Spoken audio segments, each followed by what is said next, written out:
And those stronger winds could make it harder to continue the aerial fight against the fires. And that's a big problem for the crews of the more than 80 planes and helicopters being used to battle the flames. Rob Marciano got an inside look at the effort it takes. In the crucial aerial assault to help contain Southern California's deadly fires, strong winds may be the only thing that can pause these determined firefighters.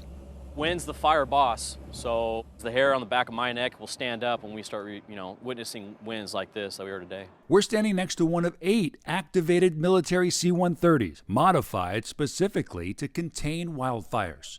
The paratrooper doors is where the fire retardant is installed of, so people would normally be jumping out of there. The aircraft can release 3,000 gallons of water or red fire retardant in just seconds. And the fleet has already dropped more than 16,000 gallons of suppressant, seen coating some LA neighborhoods.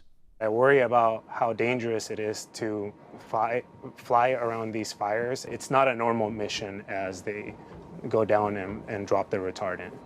I mean, it's a different kind of combat, isn't it? Very much so. Rotary aircraft can get even closer to the raging flames.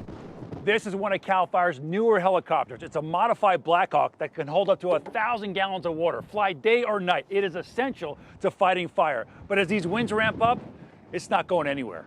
When the winds get to a point where you can't fly and fight this fire, how frustrating is that for you? It is very frustrating, but we'll sit on alert waiting for some type of break, and then we'll try again. Lieutenant Colonel Laura Jeffrey is a combat navigator for the Wyoming Air National Guard, but dropped everything to come to LA. We're leaving our families, we're leaving behind everything to come out, and I wish people knew the sacrifice that we make to do that and what it means to us to have the opportunity to serve those who are in need.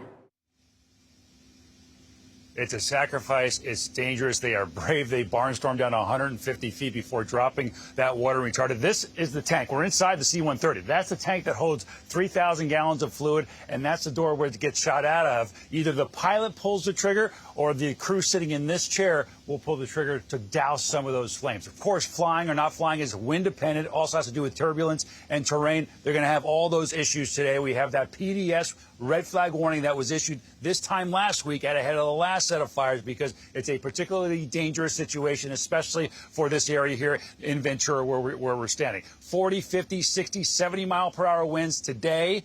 So that's going to be widespread areas of rapid fire spread with low levels of relative humidity today and tomorrow. Even though the winds are lighter tomorrow, it'll be still critical. So extreme fire danger for Ventura and northern parts of Los Angeles County. And with those RH levels not recovering really until we go into the weekend. As far as the climate is concerned, we're seeing an added number of these days, especially across the Southwest since 1973. So climate's certainly playing a role. But today, we're all concerned about the winds. The next 12 to 24 hours are going to be critical. Nate? Rob, thank you.